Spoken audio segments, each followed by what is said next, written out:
यज्ञात् ज्ञानयज्ञः परन्तप सर्वं कर्माखिलं पार्थ ज्ञाने परिसमाप्यते। अर्जुन, सांसारिक द्रव्यों से सिद्ध होने वाले यज्ञ की अपेक्षा ज्ञान यज्ञ, जिसका परिणाम ज्ञान अर्थात साक्षात्कार है, यज्ञ जिसकी सृष्टि करता है, उस अमृत तत्व की जानकारी का नाम ज्ञान है। ऐसा यज्ञ श्रेयस्कर है, परम कल्याणकारी है। हे पार्थ, संपूर्ण कर्म ज्ञान में शेष हो जाते हैं, परिसमाप्यते, भली प्रकार समाहित हो जाते हैं। ज्ञान यज्ञ की पराकाष्ठा है, उसके पश्चात कर्म किए जाने से न कोई लाभ है और न छोड़ देने से उस महापुरुष की कोई क्षति ही होती है। इस प्रकार भौतिक द्रव्यों से होने वाले यज्ञ भी यज्ञ है, किंतु उस यज्ञ की तुलना में जिसका परिणाम साक्षात्कार है, उस ज्ञान यज्ञ की अपेक्षा अत्यंत अल्प है। आप करोड़ का हवन करें, सैकड़ों यज्ञ वेदी बना लें, सतपथ पर द्रव्य लगावें, साधु संत महापुरुषों की सेवा में द्रव्य लगावें, किंतु इस ज्ञान यज्ञ की अपेक्षा अल्प है। वस्तुतः यज्ञ श्वास प्रश्वास का है, इंद्रियों के संयम का है, मन के निरोध का है, जैसा श्री कृष्ण अभी बता आए। इस यज्ञ को प्राप्त कहां किया जाए, उसकी विधि कहां से सीखें? यथा तद्विद्धि प्रणिपातेन परिप्रश्नेन सेवया उपदेक्षन्ति ते ज्ञानम् ज्ञानिनस्तत्त्वदर्शिनः। इसलिए अर्जुन, तू तत्वदर्शी महापुरुष के पास जाकर भली प्रकार प्रणत होकर, अर्थात दंडवत प्रणाम करके, अहंकार त्याग कर, शरण होकर, भली प्रकार सेवा करके, निष्कपट भाव से प्रश्न करके तो उस ज्ञान को जान। वे तत्व को जानने वाले ज्ञानी जन तेरे लिए उस ज्ञान का उपदेश करेंगे, साधना पथ पर चलाएंगे। समर्पित भाव से सेवा करने के उपरांत ही इस ज्ञान को सीखने की क्षमता आती है।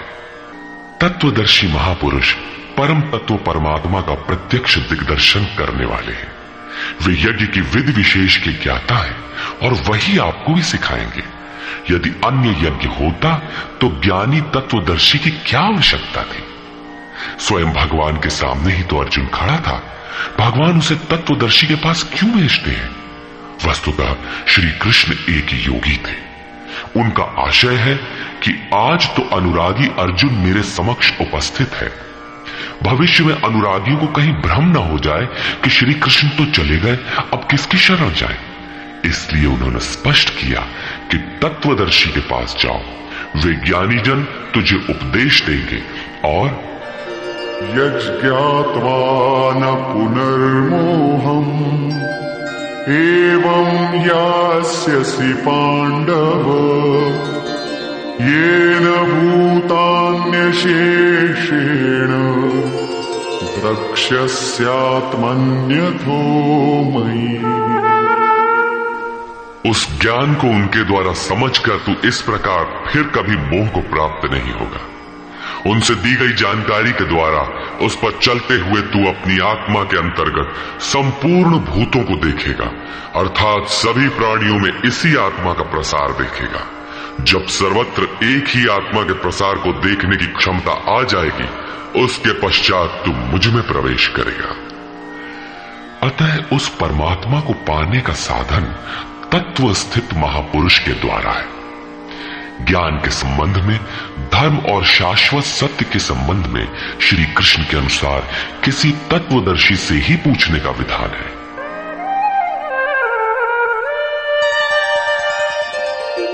अपि चेदसि पापेभ्यः सर्वेभ्यः पापकृत्तमः सर्वं ज्ञानप्लवेनैव वृजिनं संतरिष्यसि।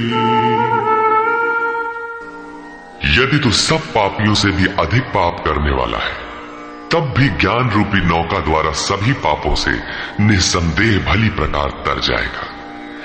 इसका आशय आप ये न लगा ले कि अधिक से अधिक पाप करके कभी भी तर जाएंगे। श्री कृष्ण का आशय मात्र यही है कि कहीं आप भ्रम में न रहे कि हम तो बड़े पापी हैं, हमसे पार नहीं लगेगा। ऐसी कोई गुंजाइश न निकाल ले। इसलिए श्री कृष्ण प्रोत्साहन और आश्वासन देते हैं कि सब पापियों के पापों के समूह से भी अधिक पाप करने वाला हो, फिर भी तत्वदर्शियों से प्राप्त ज्ञान रूपी नौका द्वारा तू निसंदेह संपूर्ण पापों को अच्छी प्रकार पार कर जाएगा। किस प्रकार? यथैधांसि समिद्धोऽग्निः भस्मसात् कुरुतेऽर्जुन ज्ञानाग्निः सर्वकर्माणि भस्मसात् कुरुते तथा।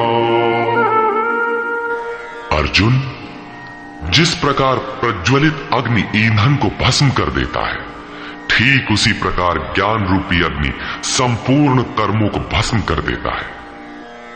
यह ज्ञान की प्रवेशिका नहीं है जहां से यज्ञ में प्रवेश मिलता है, वरन यह ज्ञान अर्थात साक्षात्कार की पराकाष्ठा का चित्रण है, जिसमें पहले विजातीय कर्म भस्म होते हैं और फिर प्राप्ति के साथ चिंतन कर्म भी उसी में विलय हो जाते हैं। जिसे पाना था पा लिया, अब आगे चिंतन कर किसे ढूंढे? ऐसा साक्षात्कार वाला ज्ञानी संपूर्ण शुभाशुभ कर्मों का अंत कर लेगा। वो साक्षात्कार होगा कहां? बाहर होगा अथवा भीतर? इस पर कहते हैं,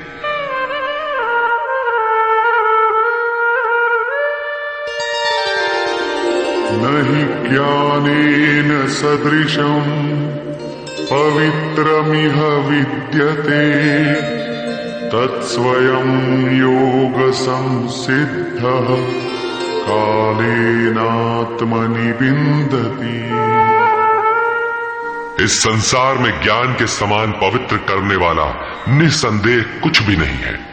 उस ज्ञान अर्थात साक्षात्कार को तू स्वयं, दूसरा नहीं, योग की परिपक्व अवस्था में, आरंभ में नहीं, अपनी आत्मा के अंतर्गत हृदय देश में ही अनुभव करेगा, बाहर नहीं।